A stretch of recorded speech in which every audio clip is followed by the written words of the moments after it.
Welcome to English 1302 Online. I am Dr. Myra Salcedo with the University of Texas of the Permian Basin. You can call me Mrs. Salcedo if that's more comfortable for you.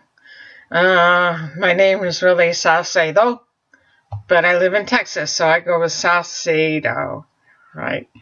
So, if you're hearing impaired, this video is available written as a script and a document on your Start Here page. I'm going to be posting the page as soon as I finish this video.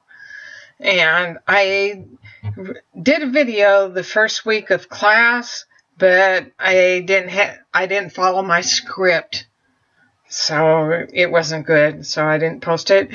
And that's why I'm looking off to the side. I'm following my script this time. I'm going to get it right.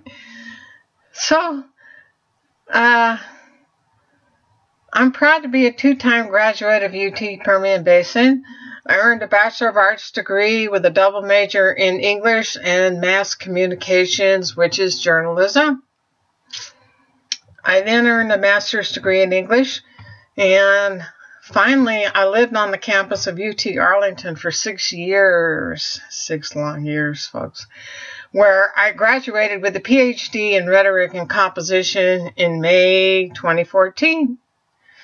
I was also a newspaper reporter and editor at the Midland Reporter Telegram newspaper, a Hearst newspaper, daily Texas newspaper, for 14 years. My oldest grandson graduated from Lee High School in Midland in May. We graduated the same week, so we are both the class of 2014. Yay, 2014. So, I'm a lifelong learner. I just proved that. I've gotten a lot of degrees, and I was the first person in my student to graduate from college. I got the bachelor's, the master's, and the PhD. And my advice to you is graduate before your grandkids do. So you guys, I have a lot of people starting out early in the online courses in high school. There's dual credit students earning credit for high school and college at the same time. Some people are as young as 16 years old.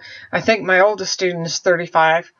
And so there's a diversity. I have older students coming back with families and jobs trying to take this online course, and there's some younger students at the same time. And if you took 1301 with me, welcome back. Good to have you back. And I was happy to see your names on the roster. I'm teaching 3 sections of 1302 online, so the grading might not be as fast as it could be. I'm working on that today. And I have 2 face-to-face classes this semester, one which I designed by myself in rhetoric and composition for the senior level, which is a fun class. So I applaud all of you for being motivated and participating in an online course at the university level.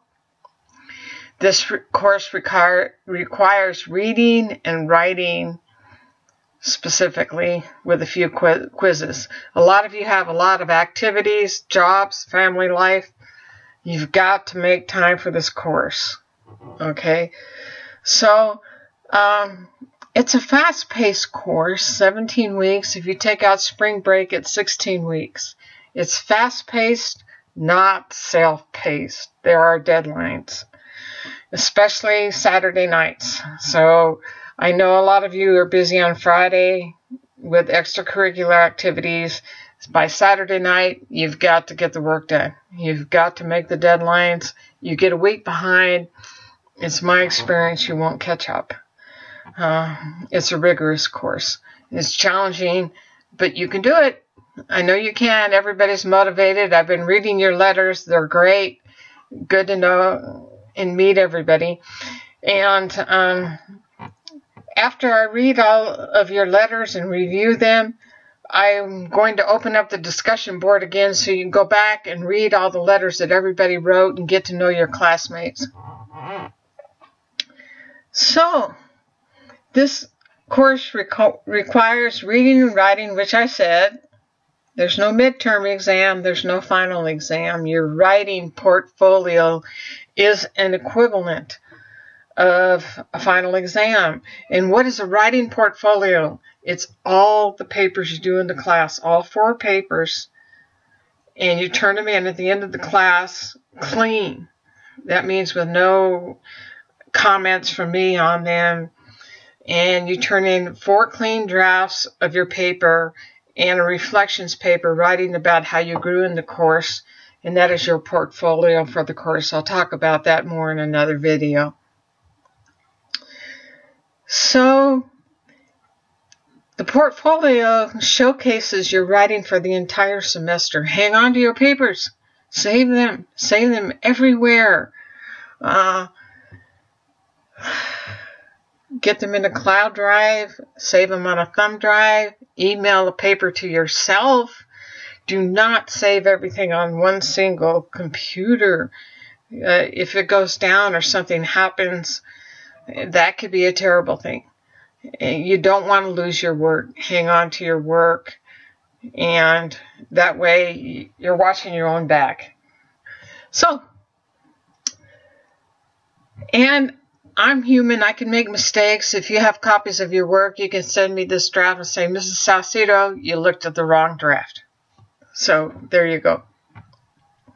So this being said, read early and write early. Get words onto paper. You can always change them or make them better later, revise them. So for this course, the required textbook is A World of Ideas. 9th edition would be great.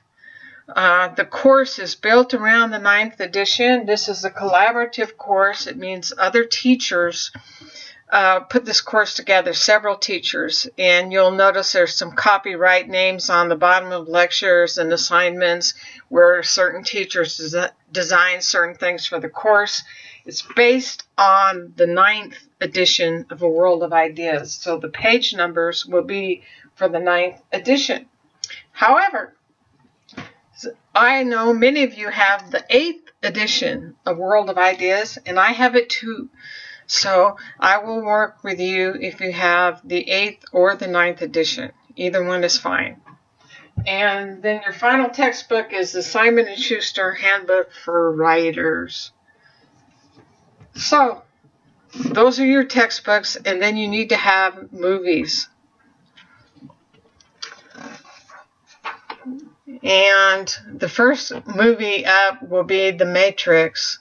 And that's the first Matrix. There's several editions of The Matrix. You need the first one, the 1999 Matrix. Shrek, the 2001 edition, and Wag the Dog, which is an older film. So it's a 1998 film. For Wag the Dog, you might want to order it right away. It's inexpensive. And hopefully, if you're a high school student, your class has a copy of it.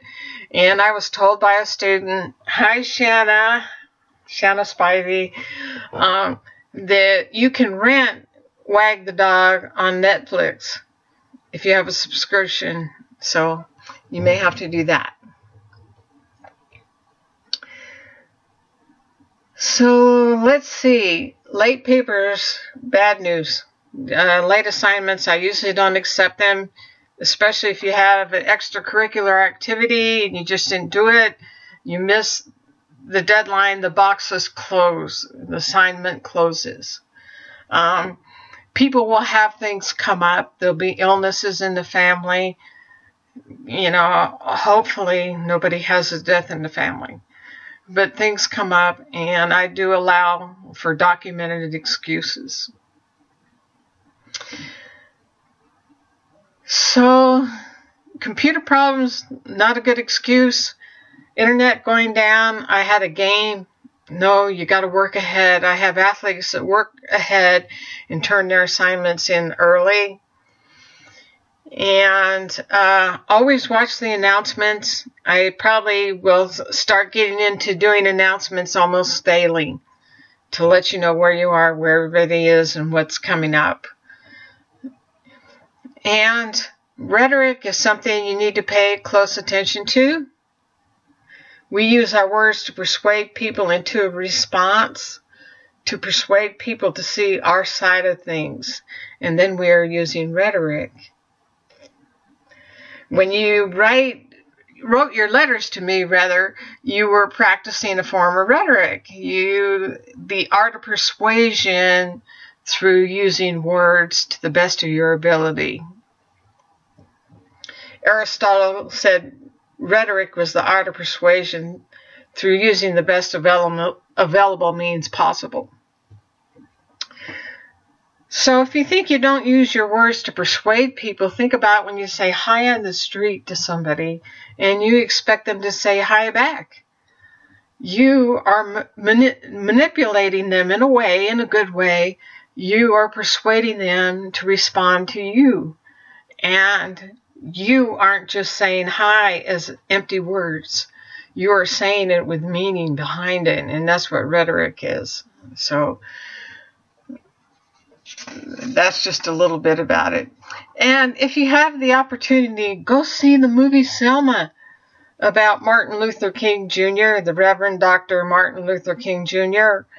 I think the lead actor should have been nominated for an Oscar. He wasn't, but I thought he did a really good job of portraying the Reverend Dr. Martin Luther King Jr. And we will be reading about him in class. So I think it's a lot to tell you already for the first video. And I will do more videos and maybe some live sessions if you would like. So email me and let me know if you can do that. And it's good to have you all in class. Keep reading and keep writing. And I'm happy to see some of you have a passion for reading. Reading makes for good writers. So that's what I wanted to tell you today. Good to meet you all, and I'll be back. Yeah.